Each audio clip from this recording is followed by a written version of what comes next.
Welcome to Hitler in LA. Today's episode, Erwan Krieg. Caleb. Sir, the sea moss gel is $38. That's the price. $23 for slime? In the Reich, we scraped sea moss off the boots of dead divers. We didn't blend it with goji berries. It's wildcrafted, and that's a biovitalizer. Also, you can't vape in here. This is not und vape. It is my personal ozone diffuser. I have condition. Sir, you're disrupting the raw milk. I just want to go home. My nephew Gunther is waiting. We are watching MrBeast videos. He buried someone alive for 24 hours. This country is diseased. Then stop watching. No. He must be studied. He is evil, but efficient. He gives away Teslas like Goebbels gave out radios. Hitler's phone buzzes. God. He checks it. His face goes ashen. Mein Gott. What is it? Gunther, he went to the grove. MrBeast was giving out feastables. Gunther was crushed beneath a Labubu pop-up display.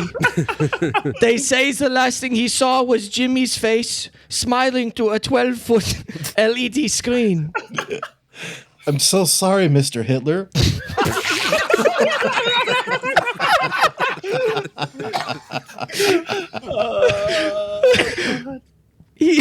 He was 9 years old. It didn't have to be this way. Would you like a lavender adaptogen shot on the house? Okay, that sounds really good. YouTube and the dark heart of algorithmic fascism. All that and more. This week on Hitler in LA.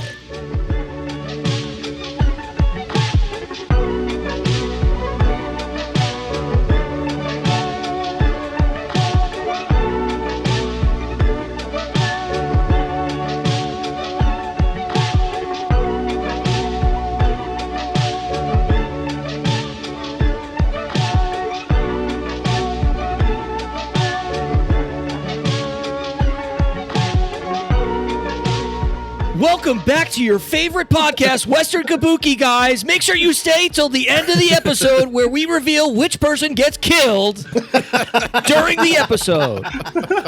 I'm your host, Lolo.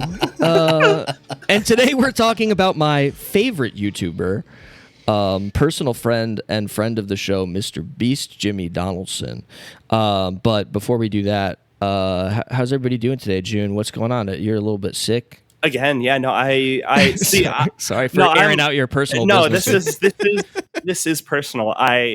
Anytime I think about MrBeast, one day I wake up. It's like I watch some MrBeast videos. I'm like, this is a little strange. This guy's a little weird.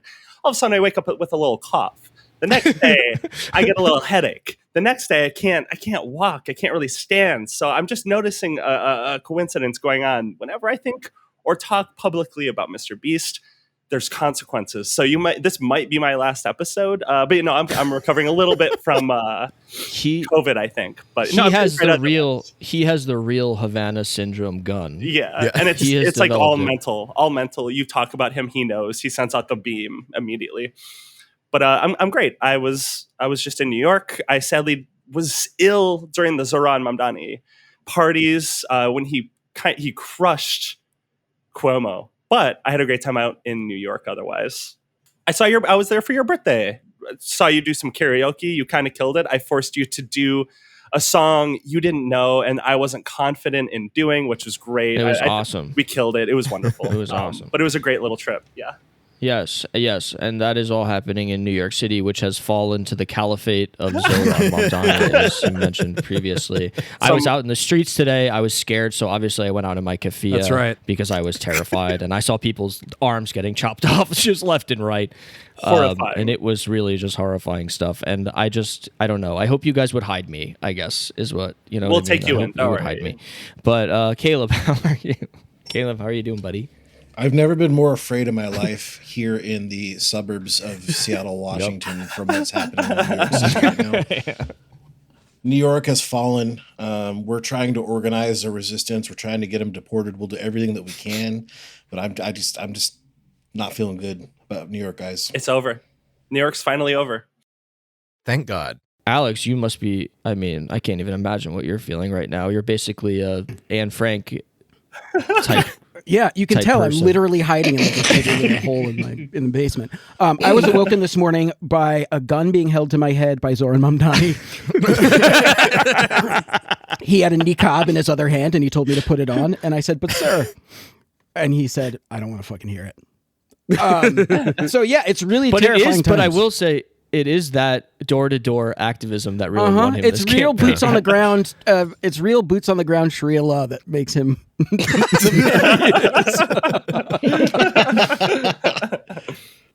And also today joining us, we have our friends for the worst of all possible worlds, who are here. I'm not going to say their names in either order because I don't want to pick favorites. So I'm just going to create a different name for the two of them together, which is Brosh. That's fine.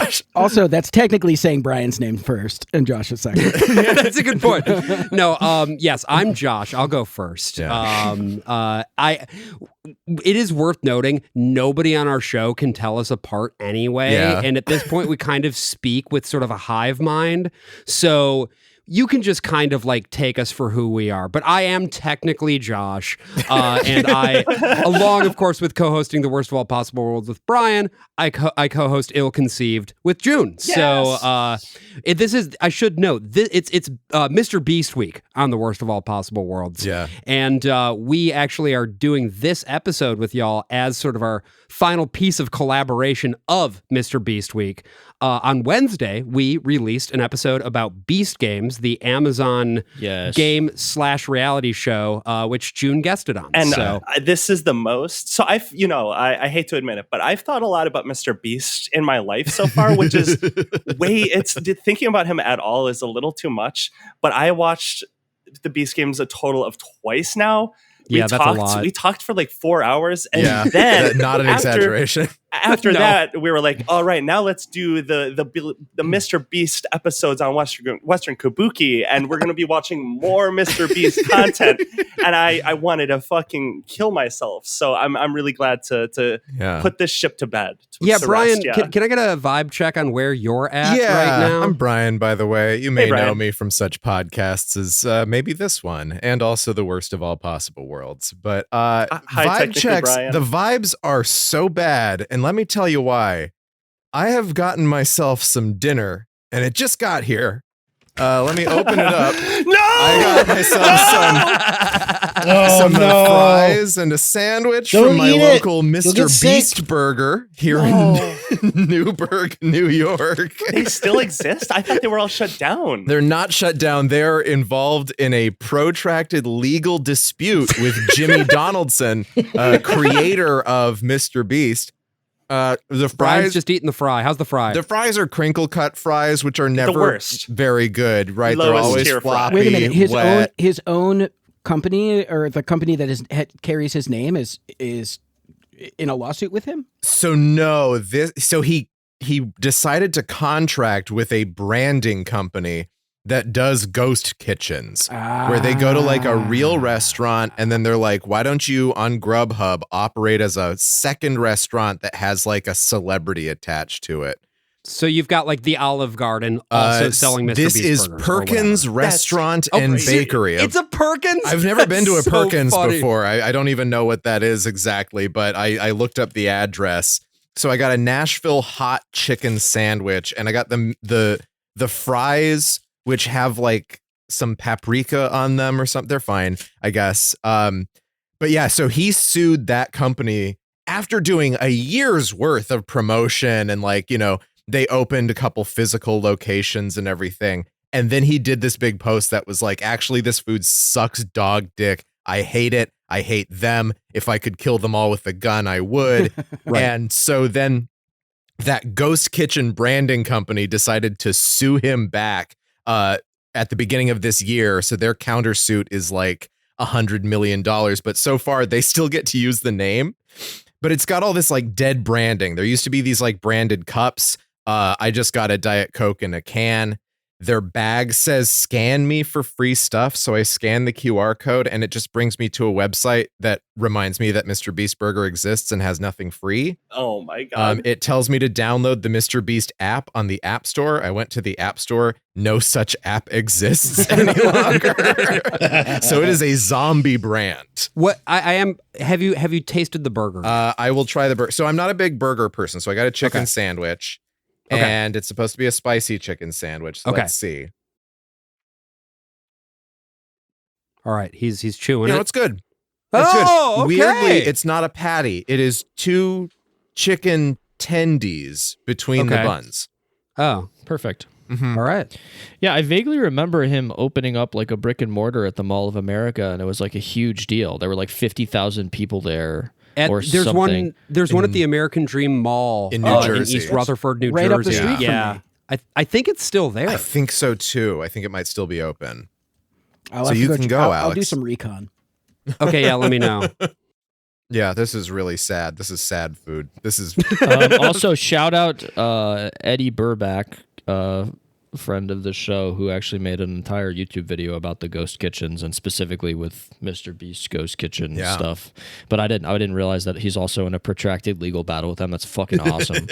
I love that. All right, so you guys had us watch some Mr. Beast videos. I'd love to talk about what you put us through. Wait, hold on. But here's the thing. Can I be honest? I didn't watch a single one of these fucking videos, but I watch Mr. Beast videos all the fucking time. It is my guilty pleasure that I watch them, and I am a disgusting piggy at the trough who watches these videos and wants to kill myself every time I'm watching them, and for some reason I can't fucking stop doing it. I don't know what it is. Even but though you didn't watch this playlist, have you watched any videos that were on this playlist before? I have watched probably all of them. Okay, great. You're a real connoisseur. If I'm sitting at my desk eating a sandwich at 11 a.m. on a Saturday, that's what's going to be playing. That's going to be. I'm standing in a big hole, and it's going to be filled with $10 million.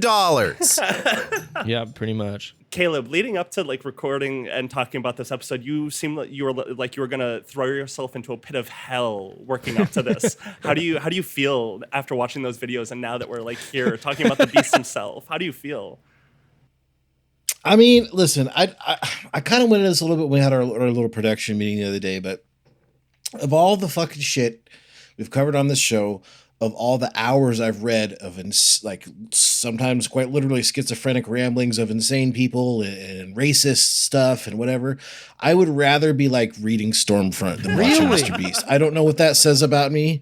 Of all this shit, I just can't stand it, dude. It's that but here's the thing about it for me.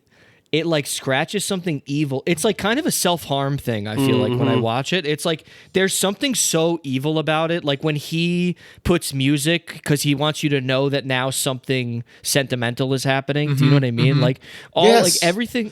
You know what pisses me off? I'm sorry, but you know what pisses me off? What pisses you off, Caleb? It fucking works on me. That's why I get so hostile about this. Like when like the little kids are seeing and hearing for the first time and shit. I'm fighting back, like feeling things. I'm like, God damn you, Jimmy, I'm gonna fucking kill you because I know it's cynical. I know it's bullshit, but it fucking works on me. Well, it's interesting because like I feel like when I was younger that didn't always used to work on me, but now that I'm getting a little older, I don't know why, but that shit always fucking gets me every time, every single. Not even just Mr. Beast. Anything where it's like, now we're going to make you feel emotional always gets me. Listen, I think you guys need to understand something about me is like, as cynical as I am, I still kind of have like the mind of a dog. And, like, part of my TikTok algorithm that like, it just shows a little bit of who you are, what your algorithm is or whatever.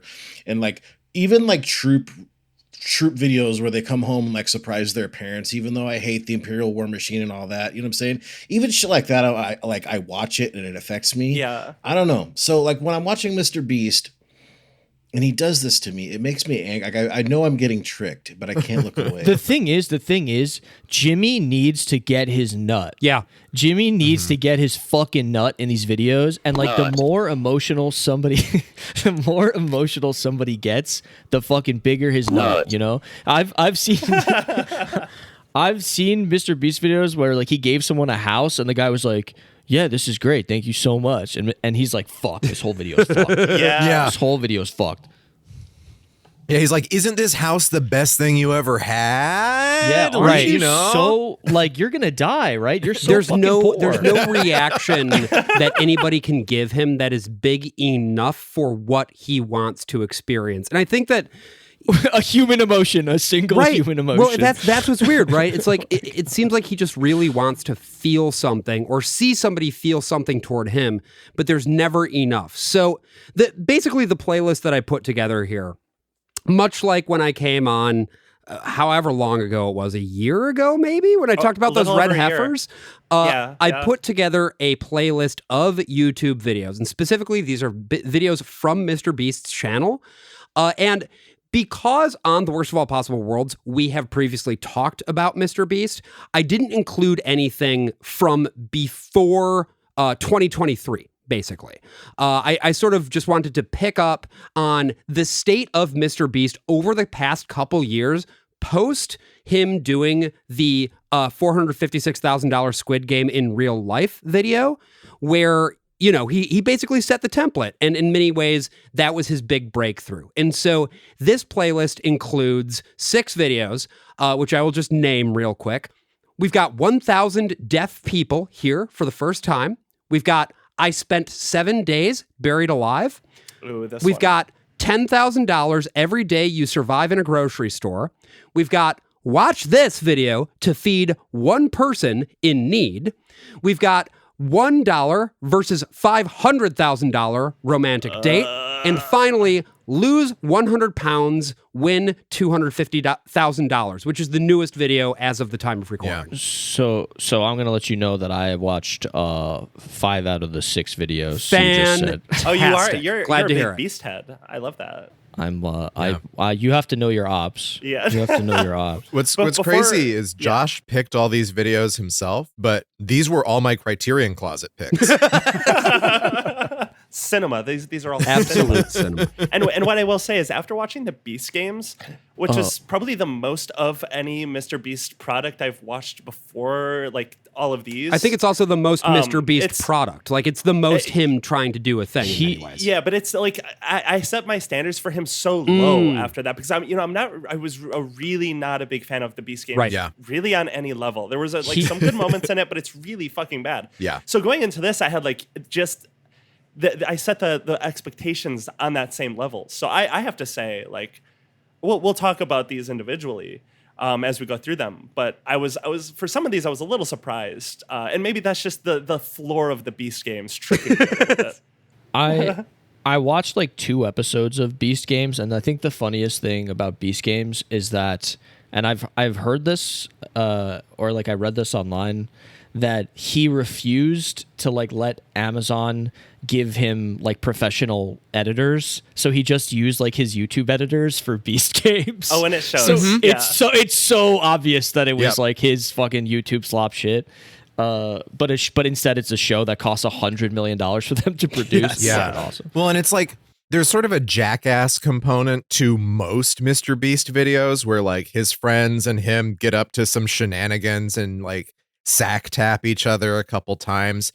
And Yeah. there's none of that in Beast games. Every once in a while, it's like, this is Carl. And then Carl goes, ah, no sack tapping whatsoever. And everyone just kind of seems annoyed by their presence in Yeah. the show. Yeah. And it's like 10 hours long. All the rest of these videos are challenges that took way longer than it took to shoot Beast games. You know, some a year long, but it's like the final product is 20 minutes. So it's far less excruciating. It's far less like painful to get Yeah. through a MrBeast video Well, than it is to get through that and series. that's why I was surprised by this, I think, because you're Yeah. right. It is a lot less painful. I think the lightest video that is on the playlist is 1,000 deaf people here for the first time, the very first one, right? Because it's light in the sense that I guess the subject matter is uplifting, question mark. Certainly a lot of stuff in there to make Caleb cry. But also in terms of actual video length, it's only 6 minutes long. This is the first out of 1,000 deaf people that we're gonna help hear again. And she hasn't heard her mother's voice in 4 years. Can you hear? I love you. Next, we help Kaylee, Sudi, and even entire families hear their loved ones again. But they are only a few of the 1,000 people that we are going to help hear again today. We got our hands on over $3 million. Very digestible. And you know, this is, if I remember correctly, this is the one that set off a lot of like MrBeast discourse online, like many of his videos do.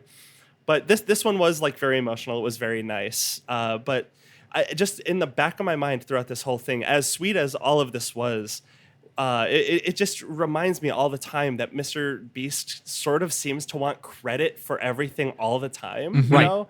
It's always just like him sitting there like, oh, like halfway through the video, he starts giving people like $10,000 just randomly. Because. Because. And there's one person he asks where she's just like stunned. She's like, I can't believe this. I can hear, and now I have $10,000. And then MrBeast goes, what's better, being able to hear or $10,000? And she like looks confused. That was so evil. What the fuck like, is the matter with you? She was like, what do you mean? She was like, I can hear my daughter. I want you to put a dollar value on the fact that you can hear, you fucking peasant. I want you to quantify it. Quantify your pain. I think the reason she looks like that is because if you watch any of his other videos, it's totally reasonable for her to think like he's going to give me a choice of like, yeah, that's a really good point.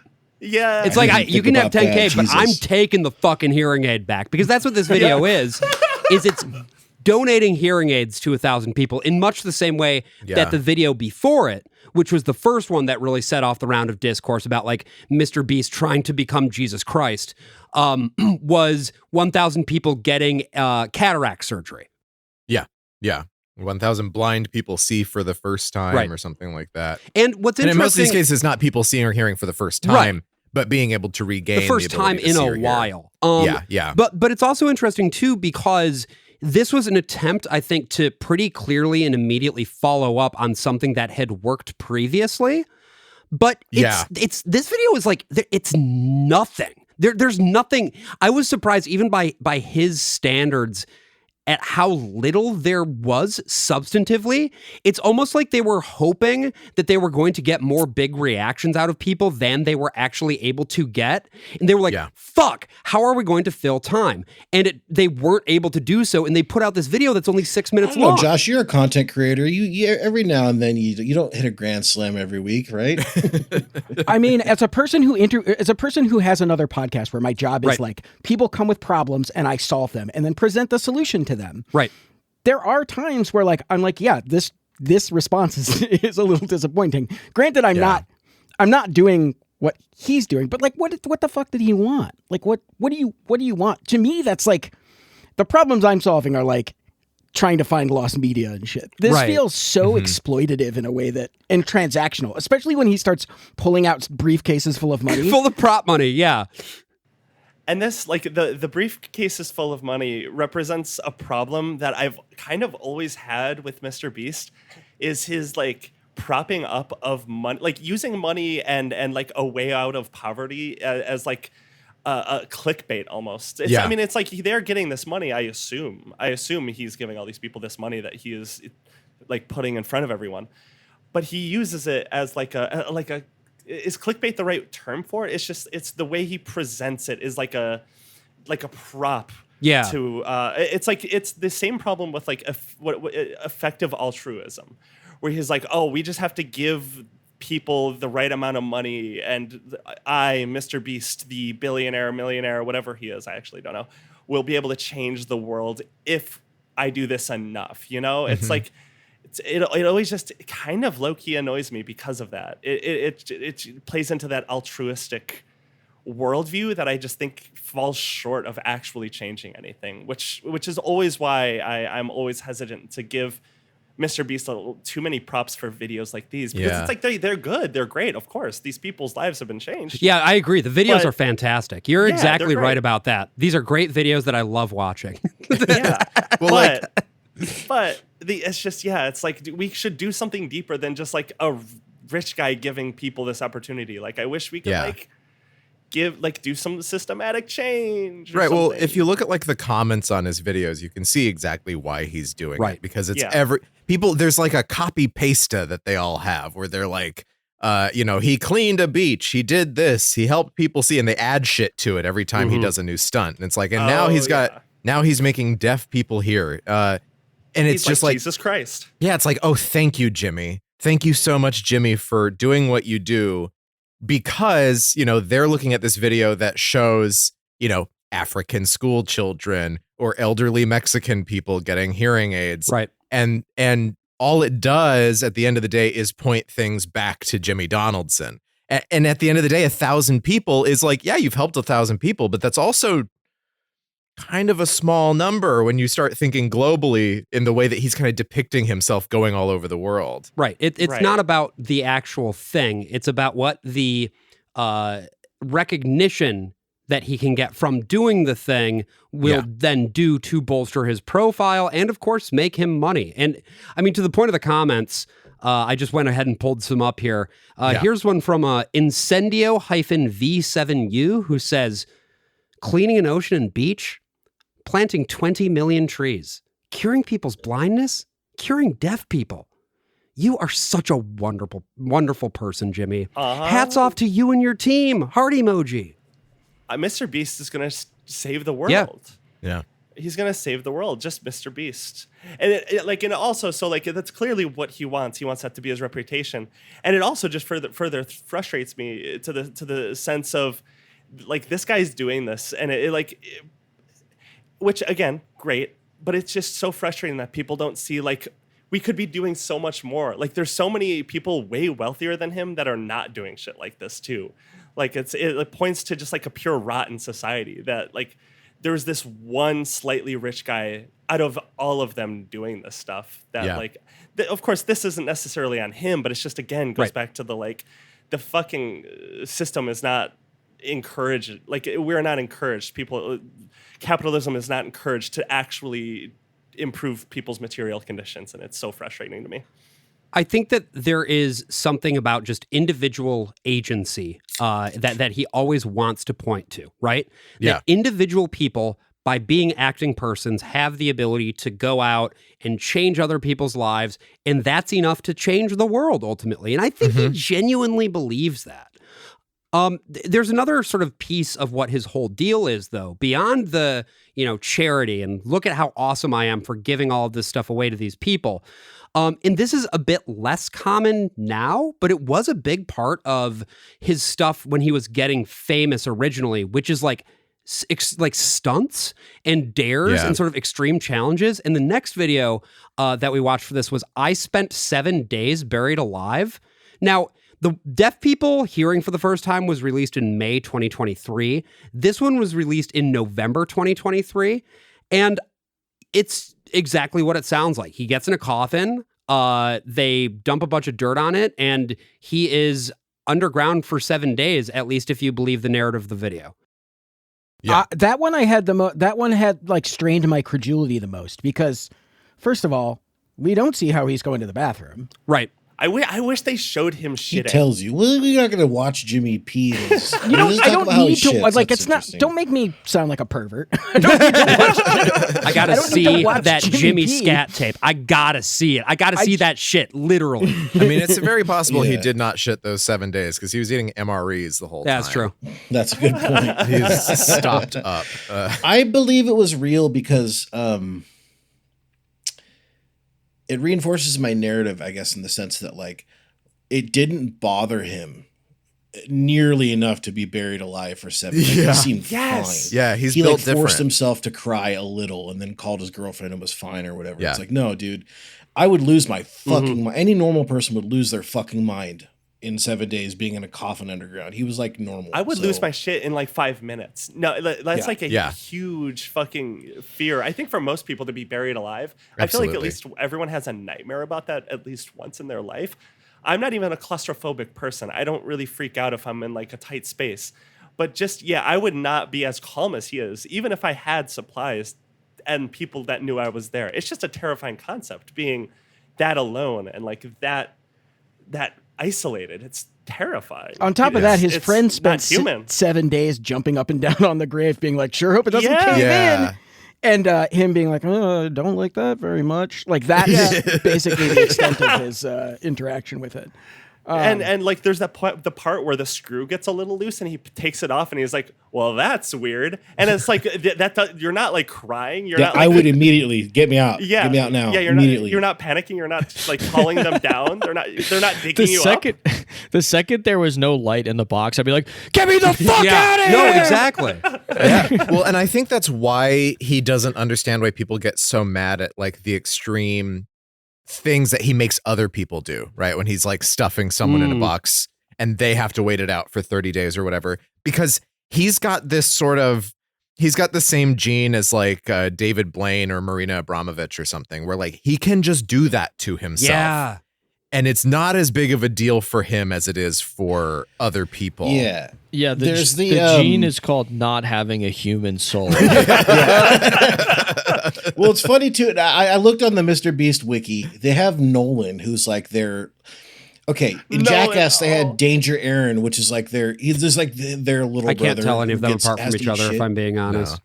You'll remember. He's the one that Nolan. they like. Oh, your mom's fat, but I also want to have sex. Oh, with her," right, you know, yeah. Oh yeah, the mom stuff. He's their Danger Aaron. But like, I looked on the MrBeast wiki, and apparently in I have not been able to confirm this, but in 2 separate videos on the Beast channel, they've buried Nolan alive 2 times.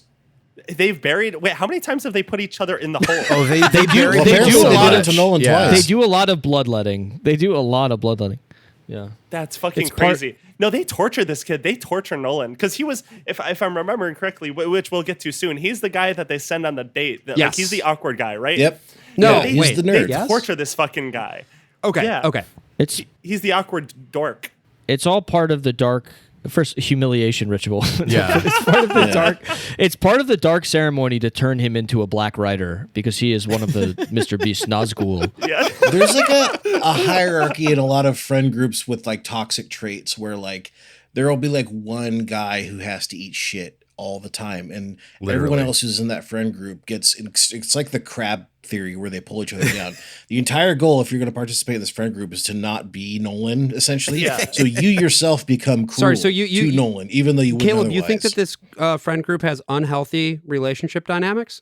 I'm going to say it. Okay, I because I've got do. a counterpoint here from the YouTube comments. This is from Kelly, who says, Oh, okay. "It's so heartfelt seeing Jimmy have such a close friend group after all these years. Definitely friendship goals." Yeah, that's exactly what I think when I watch them all interact.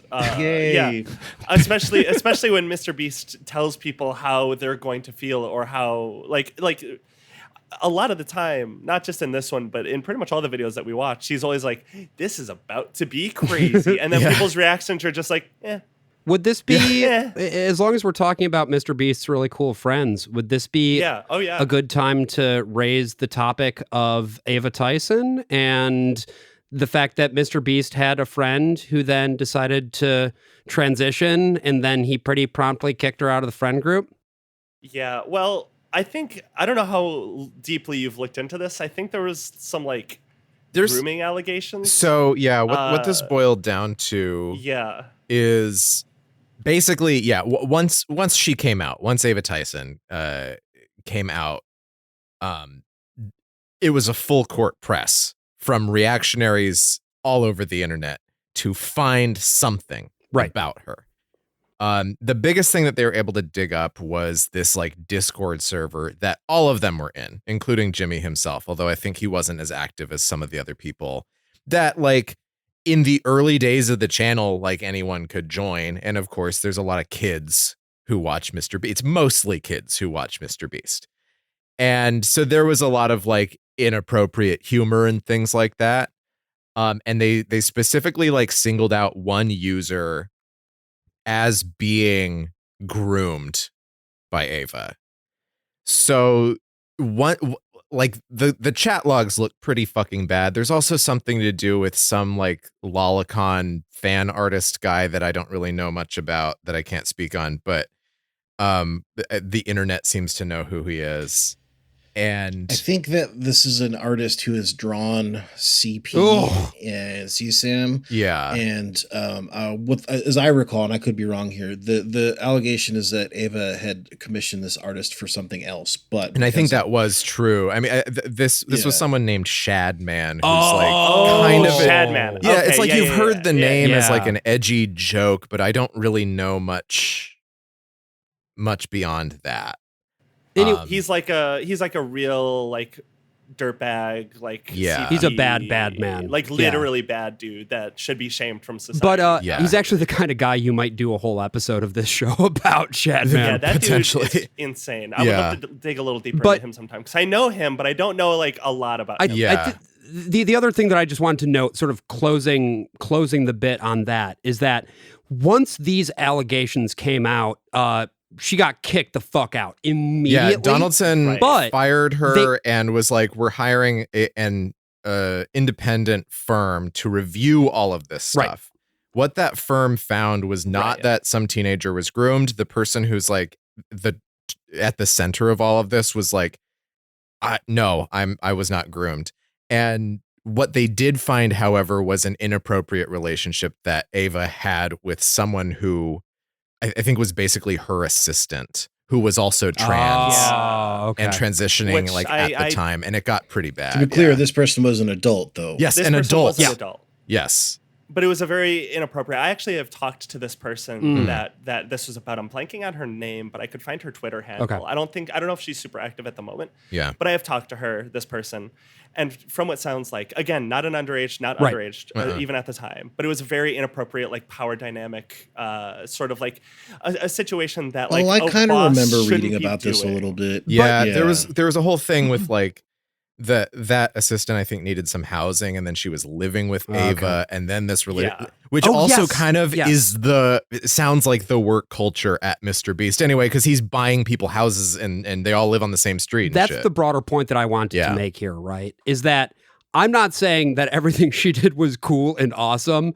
And I also think that it's very important to note in general, if you're like, I don't know, 19, 20 years old, don't be texting 13-year-olds. Just don't do it. It's even to be friends, just don't do it. But also, and I do want to cap on this too, that you kind of touched on it briefly, that as soon as she came out as trans, all of a sudden, wow, everyone really wants to destroy her public reputation and just her public presence at all. And which, if you're a trans woman, trans in general, but especially trans woman, you'll know and have probably seen this, where if you are a higher profile trans person, and I've been subject to this in a lot of different cases myself, not from people that are in my sphere, but from people on the right trying to tarnish my reputation. Yeah, we got review bombed. People, Western Kabuki got review bombed by a ton of Nazis. My brand new show with Josh, we were at 1.2 on Apple Podcasts before we released an episode. But you know what? Yeah. It was thanks to all of our beautiful listeners that were back up to like 4.7 or something like that. In that review by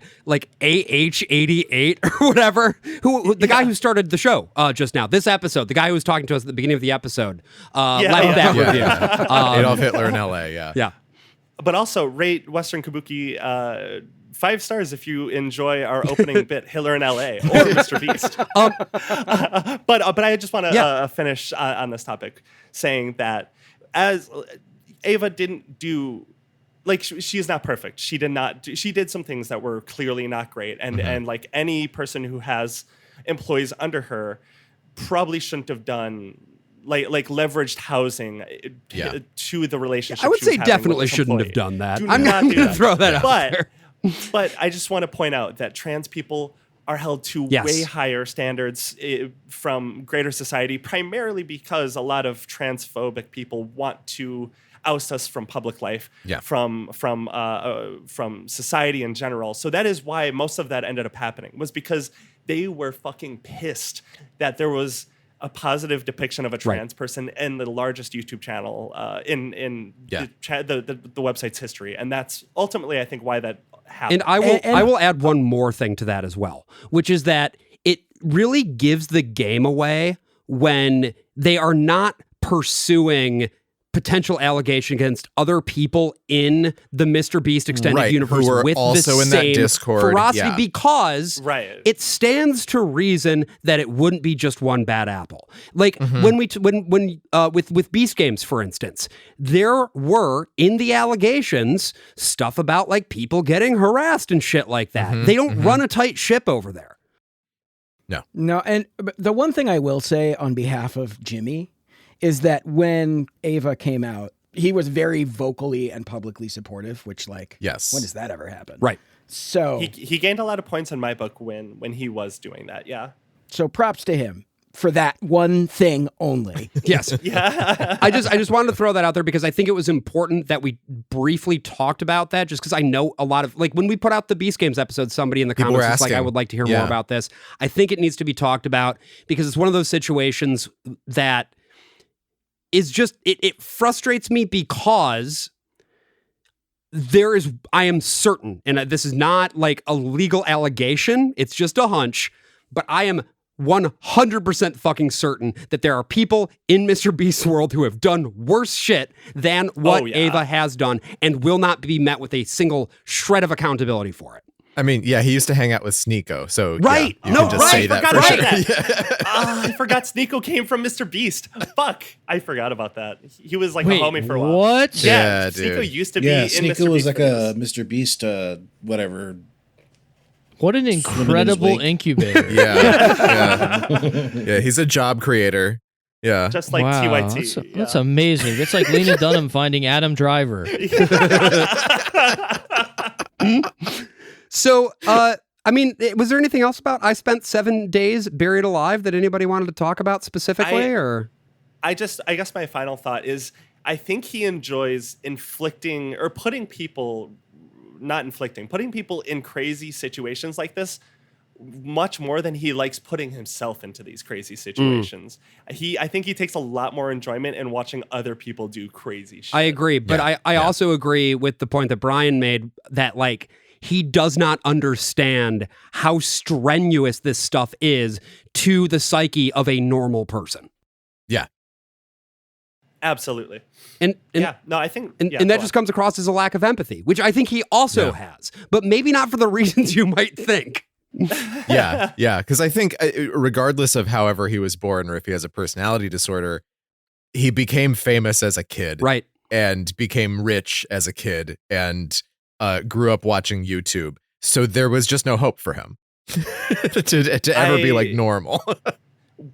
While prepping for the Beast Games, I saw some of Jimmy's old videos, like the ones that he planned for upload multiple years in the future after he hit whatever goals. Yeah. And he came off a lot more genuine and normal. He didn't have his patented MrBeast voice yet. I'm here today, bringing you like that voice. He wasn't doing that yet. He was very normal, and it's been weird to see him like sort of lose that actual genuine personality he used to have, and now he's this character where he's even in this insane situation of being buried 10 feet underground, and he's still like, I'm here pissing in a bottle. Yeah. And it's just like, you have nothing else to say? But I don't know, man. That's kind of that was kind of my big note too about this, is like, this is a setup that could be absolutely fascinating to watch, but instead it's unbelievably fucking boring because this guy has no interiority. Yeah, I mean, the most idiosyncratic it ever gets is when he like reads some bizarre ad copy. You know, it's like, when he reads the T-Mobile ad from Underground or Verizon, whatever it was. That's kind of it. Yeah, whatever it is. That was so weird. And I was watching one of him going to like Egypt and crawling around the pyramids, and then it turns into a promotion for some like collectible toys that he's selling. He even drops one. There's one that's like made out of that's like gold plated. I don't think it's made out of solid gold. He drops it like under the Sphinx to be buried with this like note that his tour guide wrote. He's like, this is worth $4,000. It's like, well, the gold isn't. The piece itself, whatever. So he like buries that because everything has to be, you know, oh, we're making the new Feastables. Oh, here's some Lunchly.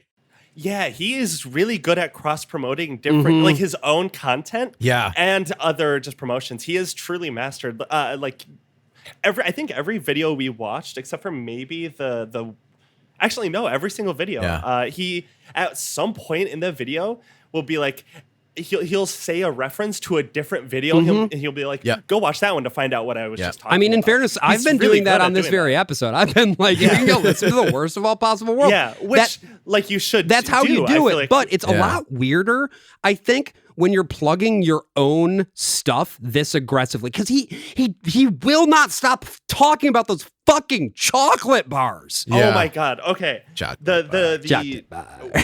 The fucking chocolate bars. Almost every single video. I was gonna jump ahead to 2 videos from now, but I have a lot to say about his fucking chocolate bars. Holy fucking shit. Well, you know what I mean is as long as we're talking about food and putting people in difficult situations, the third video on this playlist was $10,000 every day you survive in a grocery store.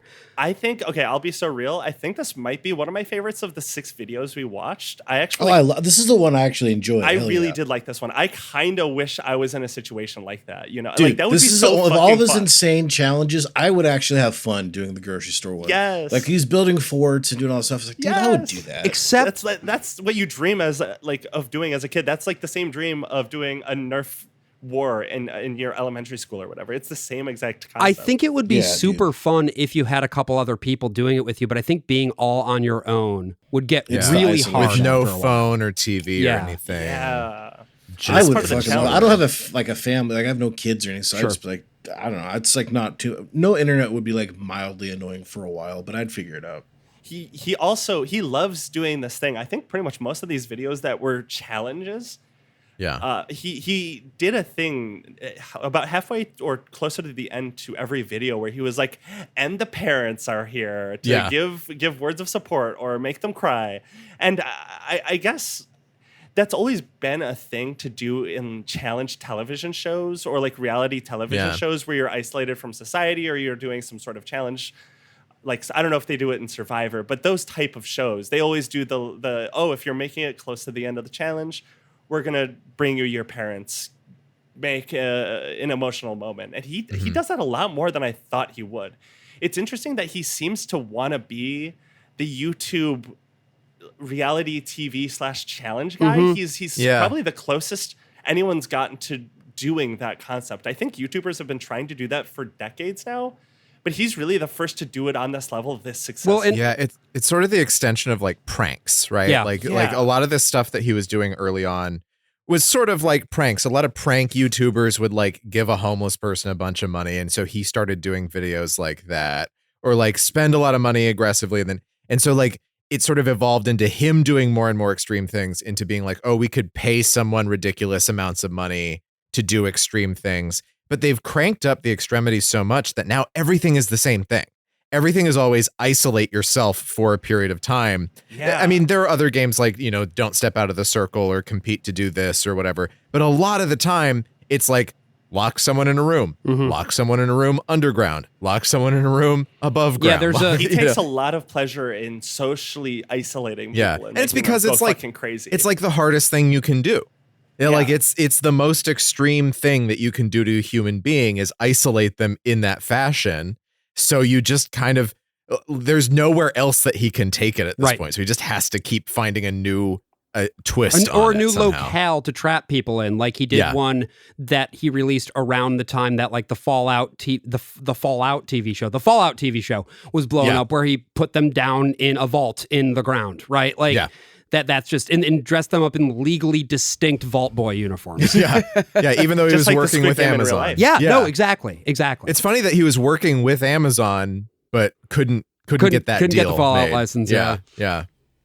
He did one where it was like just a normal house, but then he started like ripping out rooms from the house with like, you know, construction equipment. So the guy like had this entire house to himself and he'd rip out a room and rip out a room. He was like sleeping in a shack with no walls. Wasn't it the case that when all of the stuff started coming out about Ava Tyson, it came out that one of his former employees was supposed to do maybe the grocery store one, maybe not. And didn't make it all the way through because it was like way too intense for him. Really? It drove him fucking nuts. Yeah, it wasn't the grocery store one, but it was one that I think was modeled more after prison. And so they put out one that was like, a solitary confinement for however many days. And he was like, I think he had made it a 2 or 3 weeks before they finally like pulled the plug on it. And I don't know what they pulled the plug on it, and like they felt so bad for him because he was in such bad shape when he got out. He still, I think only after he came out publicly, Jimmy was like, "I'll still give you the money." Paid him out. Yeah. Oh my god. Because solitary confinement is fucking brutal. In this video, it's fucking brutal. It's fucking brutal, to say it in Jimmy's way. But in this video, at least, they're in a Safeway. They have a Safeway grocery store. Yeah. And Safeway clearly sponsored this video too, because you see the corporate logo. Jimmy's dipshit friends are wearing the little Safeway name tags. Yeah, they do a little thank you to Albertsons at the end, which owns Safeway. Yeah. Gippy. Yeah, we love it. We love corporate. And basically, the core of the gimmick is that this guy gets $10,000 every day he survives in a grocery store, as you would expect from the title. And the way that he cashes that prize out is that every day he has to scan $10,000 worth of merchandise in the store. Yeah. And sell it back to Jimmy. It has officially been 24 hours and I got the first 10 grand. Alex! Hey! Do you feel this and confirm it's $10,000? It is. I believe you. Now we introduce the twist of the challenge. Basically, to receive the daily $10,000, you need to give me $10,000 in product from the store. And so you have to strategize what order to get rid of these items to stay here as long as possible. Oh, wow. Okay. Conveniently, there's a lot of electronics over there that are pretty expensive for day one. That's probably a good idea. I can't really eat a TV, so it's no use to me. Which is like kind of a fun concept, but this was an example of one of MrBeast's favorite things of pulling a twist out of nowhere. Because at first the whole concept is just survive in the grocery store every single day. And the guy in the grocery store seemingly didn't know that at first. And MrBeast No, was like, I think he sprung it on him. I think he sprung it on him, genuinely. Because he absolutely did. Because the guy, I'm blanking on his name, but the guy was like, oh, really? Like, he was like kind of annoyed by it at first. He was like, what are you talking about? Which is always my favorite reaction anyone gives. That actually probably helped the guy last longer if you think about it. It gives you a way to keep your mind occupied. Yeah, gave him a job. Absolutely. I didn't think that would be the case at first, but you're right. I think it's a daily task. It's like playing Animal Crossing. Yeah. You get to organize. You get to pick up peaches on the ground and put them in your little pocket and put them in the corner or whatever. Like that's part of the reason why I think this one was actually pretty fun is you get to see this guy sort of go through this grocery store and organize and be a little ant. It was really fun. He was a little like worker ant. It was really. I would have loved to be the little worker ant and destroy the fucking pool somehow. I get the guy was tired, but he like in the video that it showed when he destroyed that pool like halfway through. I don't understand how he managed to do that. If it was just a forklift error, or whatever. I mean, but I was like, how did this even happen? I think he did. He did puncture it. I don't know. I mean, so what you're saying is you could do a MrBeast survival challenge with relative ease, June. That wouldn't be a problem for you. I could. No, I could. Okay, you should apply. It's my understanding that Lolo knows a guy. Yeah, if by the guy you mean Jimmy That's exactly what I mean. What can we do to make this happen? I have the nuclear launch codes in my phone. I'll tell you the last text I sent. Oh, okay. him. Oh yeah, please. Jimmy Donaldson, here it is. So back in January, I said, "Are you actually trying to buy TikTok?" And he said, "No comment." That's what he said. Wow. No comment. Haha. But the last text I sent him was from a video he made back in February, and I said, "Brother, you can't go into the pyramids and entry portal to the underworld and not have them call you the Antichrist." He didn't get back to you on that one? He did not respond. He did not respond to that text. I wonder why. But I'm pretty sure to be honest, I think he would like lick his chops if I texted him was like, "Hey buddy, I could use some cash right now. Would love to do a challenge." Like, I think he would frag me. You know what I mean? He would kick me out of a helicopter and kill me. Yeah. No, you're not gonna hear from me. Threw 100 communists out of a helicopter. I shoved bamboo shoots in between his fingernails for 15 days. I built 1,000 punji pits. You would not believe what happened next. Oh my We're God. reenacting The Deer Hunter for 30 days.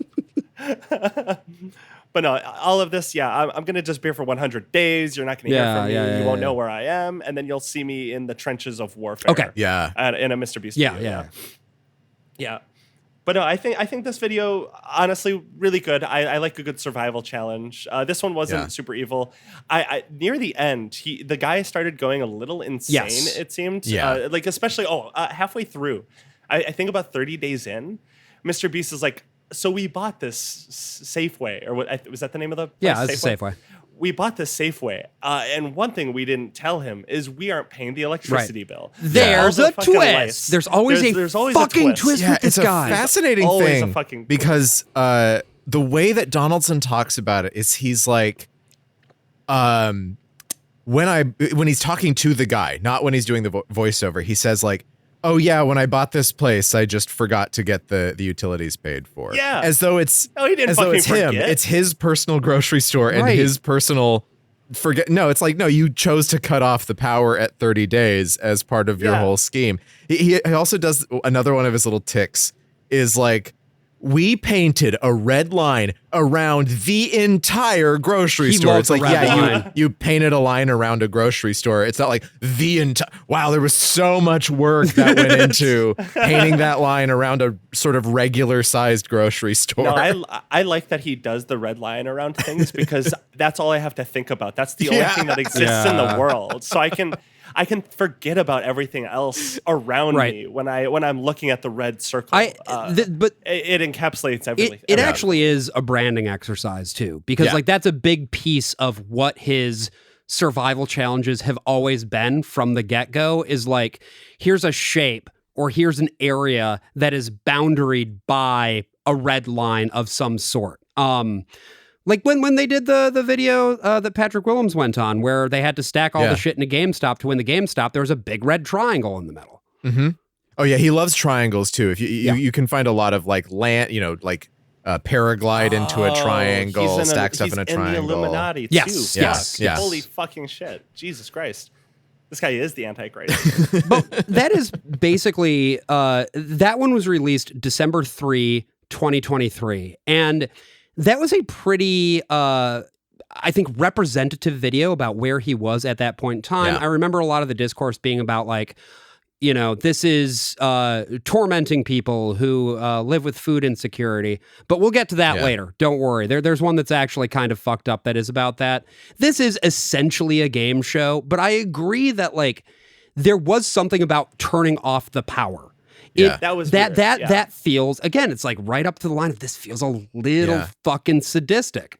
Well, and they target people who like have a greater need, right? Mm-hmm. They want the sob story to get into the narrative somewhere. Right. And it was like a couple days in, they're talking to this guy. He's like, I think the hardest thing is going to be, being away from my boys. And at first I was like, oh yeah, he just wants to smoke weed with his friends on the porch, right? No, he meant his 2 children, his boy child. His very young children, yes. Yeah, and it's like, oh yeah, this guy is spending months away from his family. They're able to visit him one time, at least according to how the show is depicting, because he doesn't have a phone or anything like that. And so like they are selecting for people who have kids, who have a greater need, and saying, no, you can't be around them at all, which is a little bit different from going on Jeopardy. Yeah, for sure. Where you film on Monday and then you see your kids the rest of the week. Just going to read some more comments here as long as we're at it, just to really get a sense of sort of reactions. Absolutely. The Ninja Fam says, this has got to be one of the most creative ways to give charity while entertaining the world. It's not charity. MrBeast makes a lot of money off of this stuff. He makes money. Yeah, how do you think that he's giving this person this money? Also, he's such an altruistic billionaire. Generally, charity doesn't involve putting people through paces that keep them from their families for the month. Yeah, or like trapping them in a pitch black grocery store. Yeah, no, that's unusual. Oh wait, yeah, that's a good point. This isn't even necessarily altruism. It's like a brand new version of altruism. It's like the gladiator. It's like a gladiator Colosseum battle. Some truism. Here's another comment sucking off Jimmy. This is from Bruh XOXO, who says, from opening your own charity to feeding a city in need, giving scholarships worth $300,000 and distributing 50,000 cookies. You've made a tremendous impact. You've fed 5 cities in just 30 days, assisted hurricane survivors, provided meals for 10,000 families on Thanksgiving, and even contributed to cleaning the ocean. The lists of achievements goes on and on. You are truly remarkable, Jimmy. I'm gonna just say it now. Mr. Beast will be president one day. We're gonna have to call him President Mr. Beast. He's not gonna be Jimmy Donaldson. He is going to be President Mr. Beast. That's going to be like. He'll be the fucked up thing is he'll be like the vote blue no matter who. Yes. Well, he will have like some really incredible legislation, like free lunchlies and feastables to all school children. Yeah, everybody can like a universal like EBT, but you have to like be buried alive to get it 24 hours. I mean, the thing about one day in the thing about the universal lunchly bill is that it really would benefit him a lot. You know, you suckle on the government teat, you get that fucking Northrop Grumman type money coming in.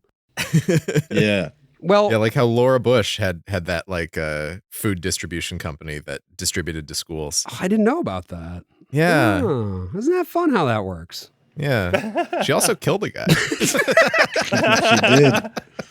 Mr. Beast? Yeah. Maybe he will too. We'll see. I killed. He probably already has. Yeah. Anyway, that's basically, I think, a pretty good encapsulation of Jimmy's oeuvre up until the end of 2023. Yeah. But we have miles to go before we sleep. And then cut this however you want, because we're gonna put a breaker here, and then we're gonna do a part 2, right, for the Patreon. Yeah, cool. yeah. So this will be like part 2. So then I don't know if we want to like do a. Let's just. I don't think we need to do like a separate intro unless you guys. Not an intro, but we should outro this one and then go into the next one. Yeah, so feel free to. Do you want to pitch like part 2, blah blah blah blah blah blah, and then. I can, unless anyone else wants to, you guys. Sure. So I think here we're gonna we have some more videos that we want to talk about to round out the Jimmy sphere, the Jimmy. They're all from this year as well. There's so much more I have to say that I'm not going to say here. But wow, boy, oh boy, on Patreon, which is money, but cheap money. Lolo's actually going to call Jimmy on the Patreon. Guys, we're going to call Jimmy on the Patreon. Actually, can we? Can you? Oh my God, I really don't want to. I really don't want to. But we might. Maybe. I think you should. I'll talk you into it. Don't even worry. Well, about you it. stay you're subscribed to our Patreon to find out if he does it. We'll give you $100,000. We are going to dox Jimmy's number there we on go. the Patreon. There we go. Lolo, I will give you $1 if you call Jimmy Donaldson. So, But if you look, calling Jimmy Donaldson or not, the only way that you can find out if we did it is to subscribe to the Patreon. And then you're also going to hear part 2, where we're talking about 3 Mr. Beast videos from this year. And in case you were wondering if it's gotten better, the Mr. Beast's output, no, it's gotten so much worse. Oh yeah, so we'll be talking a little bit more about Mr. Beast in the next episode. Is there anything you, Josh, Brian, before we move on to that episode, you guys want to plug? I mean, listen to the Worst of All Possible Worlds in your favorite podcast client, and go and check out our Patreon if you want. If you want to hear about us in June talking about Beast games for 3 actual hours. If this wasn't enough, and our next episode, part 2, wasn't enough, and you want to listen to the Beast games, if you want 6+ hours, Beast Week, of Mr. motherfucker. Beast, yeah, go check out their stuff. Go. But yeah, thank you so much for having us on, and also listen to Ill Conceived, obviously. Absolutely, yeah. Buy Lunchly. Awesome. See ya.